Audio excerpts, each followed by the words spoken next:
भाई लोग नमस्कार, स्वागत है आप लोगों का सपोर्ट भोजपुरी में। भोजपुरी इंडस्ट्री के ट्रेंडिंग स्टार, हिट मशीन कहे जाने वाले खेसारी लाल यादव का एक गाना आया था, जिस गाने का नाम था तेल।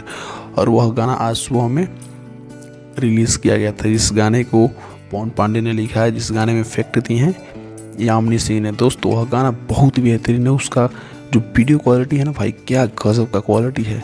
और वह गाना 30 नंबर पे ट्रेंडिंग हुआ है, उसके बाद से 19 नंबर, 18 नंबर, 16 नंबर, इस तरह से करते करते वह अभी आज रात 8 बजे वह गाना 1 नंबर ट्रेंडिंग पे चला गया। और 1 नंबर ट्रेंडिंग पे इससे पहले खेसारी लाल यादव का ही ये गाना चल रहा था, जिस गाने का नाम था दरिया बढ़िया लगेला।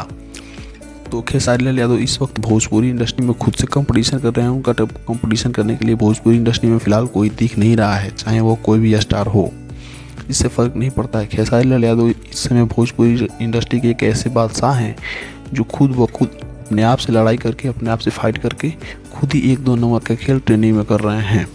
दोस्तों इसके पहले खेसारी लाल यादव का एक गाना आया था, दरिया बढ़िया लगेला, जिस गाने ने पवन सिंह के गाने को पीछे करते हुए और 1 नंबर ट्रेंडिंग पे चल रहा था। और इस वक्त खेसारी लाल यादव का आज एक गाना आया है, जिस गाने का नाम है तेल, जो इसके बारे में मैंने आपको बताया। और वो काफ़ी बेहतरीन गाना है। अगर आप लोग यह वीडियो देख लिए हैं तो जाकर के एक बार उस वीडियो को ज़रूर देखें। और एक बात, खेसारी लाल यादव का इस इंडस्ट्री में अगर कोई दुश्मन है तो वो खुद हैं खेसारी लाल यादव, क्योंकि खेसारी लाल यादव का बराबरी करने के लिए भोजपुरी इंडस्ट्री में इस समय कोई भी मेरे नज़र में नहीं है।